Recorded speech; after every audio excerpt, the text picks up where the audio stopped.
नमस्कार दोस्तों आज हम बात कर रहे हैं राजस्थान ग्राम सेवक को लेकर। राजस्थान वीडियो की एग्जाम लग चुकी है, आपको सबको पता होगा और सबने एग्जाम दी भी होगी। अब सबसे बड़ा डाउट आ रहा है कि प्री पेपर है वो किस किस का क्लियर होगा, मतलब कि जो आपका पेपर हुआ था उसकी कट ऑफ क्या जा सकती है। ज्यादातर कमेंट भी कर रहे थे कि आप पोल करवाओ और बच्चों से पूछो उनके कितने क्वेश्चन सही है। तो आपके कहने से मैंने दोनों चैनलों पर पोल करवाया, उसका आंकड़ा मैं आपके सामने रखने वाला हूं कि ज्यादातर बच्चों के कितने क्वेश्चन सही है वो मैं आपको बताऊंगा। और मैं आपको बताने वाला हूं कैटेगरी वाइज कट ऑफ कि कट ऑफ आपकी क्या जा सकती है। जिनके भी जो मैं आपको कट ऑफ बताऊंगा इतने क्वेश्चन सही है तो उसको मेन एग्जाम की तैयारी करनी चाहिए, उसका प्री एग्जाम वो क्लियर हो जाएगा। किसका? राजस्थान ग्राम सेवक का। और सबसे बड़ी बात है नॉर्मलाइजेशन, क्या इसमें भी नॉर्मलाइजेशन होगा या नहीं होगा, और नॉर्मलाइजेशन होगा तो कौन कौन सी शिफ्ट को ज्यादा फायदा मिलेगा, मतलब कि कौन कौन सी शिफ्ट है उनका पेपर हार्ड था और कौन सी शिफ्ट का पेपर था वो सरल था। सभी मुद्दों पे हम बात करने वाले हैं, तो वीडियो को अंत तक और लास्ट तक जरूर देखना। चैनल पे पहली बार हो तो सब्सक्राइब करके घंटी वाले चिन्ह को आप जरूर दबा लेना, जिससे सबसे पहले आपको वीडियो मिल सके। मैं बात करने वाला हूं राजस्थान ग्राम सेवक को लेकर। पहले तो मैं आपका वो डाउट क्लियर कर देता हूं जो आप कमेंट कर रहे थे ना कि आप पोल करवाओ और पोल में बच्चों से पूछो कि उनके कितने क्वेश्चन सही है। तो आपके कहने से मैंने पोल करवाया और मैंने बच्चों से पूछा कि आपके कितने क्वेश्चन सही है, गलत नहीं सही, आपके कितने क्वेश्चन सही है। तो जो ज्यादातर के जो क्वेश्चन सही है ना वो कितने क्वेश्चन सही है वो मैं आपको यहां पर बताता हूं। ज्यादातर बच्चों के क्वेश्चन सही है 45 से लेकर और 52 के बीच में, ठीक है, 45 से लेकर 52 के बीच में इतने क्वेश्चन सही है ज्यादातर के, मतलब कि 55 से और 60% बच्चे ऐसा है पोल के अंदर जिनका स्कोर निकल के आ रहा है 45 से और 52 या 53 क्वेश्चन सही है, और कमेंट भी कर रहे हैं कि मेरे इतने क्वेश्चन सही है। तो मैंने ज्यादातर का आंकड़ा बता दिया। अब ऐसे भी नहीं है कि 52 से ऊपर कोई है नहीं, बहुत बच्चे हैं जो 52 से ऊपर भी हैं और बहुत ऐसे भी हैं जो 45 से भी नीचे भी हैं। यह आंकड़ा मैंने आपके सामने रख दिया, लेकिन ज्यादातर का जो स्कोर निकल के आ रहा है वो इतना ही निकल के आ रहा है। तो ये तो मैंने आपका डाउट क्लियर कर दिया। अब सबसे बड़ा डाउट आ रहा है कि कौन कौन सी शिफ्ट को फायदा होने वाला है और कौन कौन सी शिफ्ट को नुकसान होगा। उससे पहले मैं आपको बता दूं पेपर का लेवल क्या था। आपको सबको पता होगा जिस बच्चे ने जिस शिफ्ट में पेपर दिया था ना, जिस शिफ्ट में उसका एग्जाम था वो शिफ्ट उसको हार्ड लगती है। आप किसी से भी पूछ लो कि कौन सी शिफ्ट हार्ड थी चारों शिफ्ट में से, तो सब बताएंगे जिसने उस एग्जाम में बैठा है ना वो शिफ्ट वो हार्ड मानता है। लेकिन मैं आपको बता दूं आपके कहने से मेरे कहने से शिफ्ट हार्ड नहीं होती।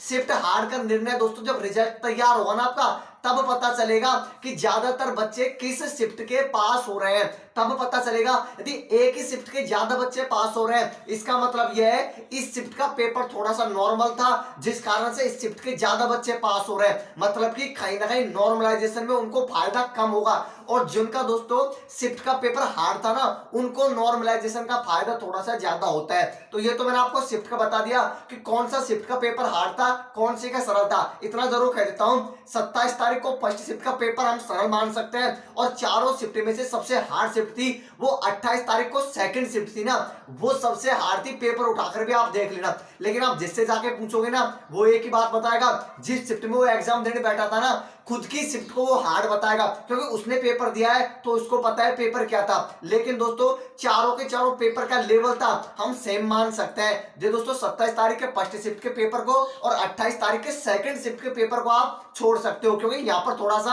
अंतर नजर आ रहा था लेवल में, एक का हार्ड था और एक का थोड़ा सा नॉर्मल दे दिया। अब सबसे बड़ा मुद्दा ये आ रहा है क्या इसके अंदर भी नॉर्मलाइजेशन होगा या नहीं होगा। दोस्तों मैं आपको बता दूं राजस्थान पटवारी में पहले नॉर्मलाइजेशन नहीं होता था, लेकिन अब की बार नॉर्मलाइजेशन क्यों करना पड़ रहा है, वे एक ही पारी के ज्यादा बच्चे पास हो रहे हैं। यही हाल आपको यहाँ पर भी देखने को मिलेगा, बिल्कुल पटवारी की तरह यहाँ पर भी देखने को मिलेगा। एक ही शिफ्ट के ज्यादा बच्चे पास होंगे तो 100 में से 99% चांस है यहां पर भी आपको नॉर्मलाइजेशन देखने को मिलेगा। किसके अंदर? राजस्थान ग्राम सेवक के अंदर भी आपको नॉर्मलाइजेशन है वो देखने को मिलेगा। अब नॉर्मलाइजेशन में कितने नंबर बढ़ते हैं कितने घटते हैं ये तो रिजल्ट आने के बाद ही पता कर दिए। अब सबसे बड़ा डाउट आता है कट ऑफ को लेकर। सबसे बड़ा डाउट आता है कट ऑफ को लेकर, किस किस को मेन एग्जाम की तैयारी करनी चाहिए, मतलब कि किस किस का प्री एग्जाम है वो क्लियर हो जाएगा। तो मैं आपको बता देता हूं कट ऑफ का, फीमेल की भी कट ऑफ बताऊंगा, लेकिन पहले मैं आपको मेल की कैटेगरी कट ऑफ बता रहा हूं। किसकी? जनरल की, ओबीसी की, ईडब्ल्यूएस की, एमपीसी की, एससी की और एसटी, इनकी कट ऑफ क्या रह सकती है। मैं आपको बता देता हूं कट ऑफ क्या रह सकती है। तो जनरल कैटेगरी मेल में जिस किसी के भी, ध्यान से सुन लेना, 55 के आसपास। जनरल कैटेगरी मेल में जिस किसी के भी 55 के आसपास क्वेश्चन सही है, उसके सिलेक्शन के चांस नजर आ रहे हैं, उसका प्री एग्जाम है ना वो क्लियर हो जाएगा। 55 जिनके भी क्वेश्चन सही है जनरल मेल में। फीमेल की कट ऑफ तो और भी कम रहने वाली है। तो जनरल मेल में 55 के आसपास जिनके भी क्वेश्चन सही है वो बिल्कुल भी उसको टेंशन नहीं लेनी। अब बहुत कमेंट करेंगे इतनी कम कट ऑफ नहीं जाएगी क्योंकि नेगेटिव मार्किंग नहीं थी। पेपर का लेवल देख लो, पेपर का लेवल क्या था, ठीक है, जो आप फटके गए थे ना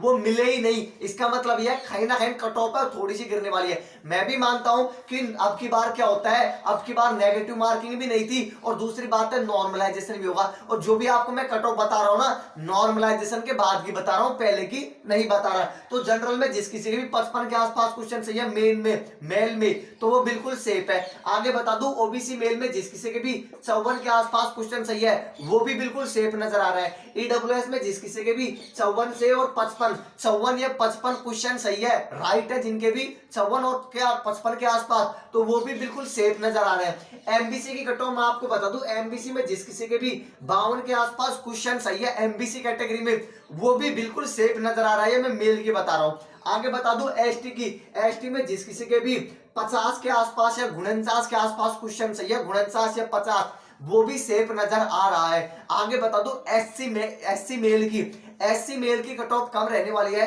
तो एससी मेल में जिस किसी के भी 46 के आसपास भी क्वेश्चन सही है, 46 या 45 के आसपास भी क्वेश्चन सही है एससी मेल में, वो भी बिल्कुल सेफ नजर आ रहा है। तो ये तो मैंने आपको कट ऑफ बताई है, वो मेल की बताई है। फीमेल की कट ऑफ और भी कम रहने वाली है। तो जो भी मैंने आपको मेल की बताई है इसमें से 3 से और 4 क्वेश्चन कम कर लेना, वो फीमेल की आपकी कट ऑफ हो जाएगी।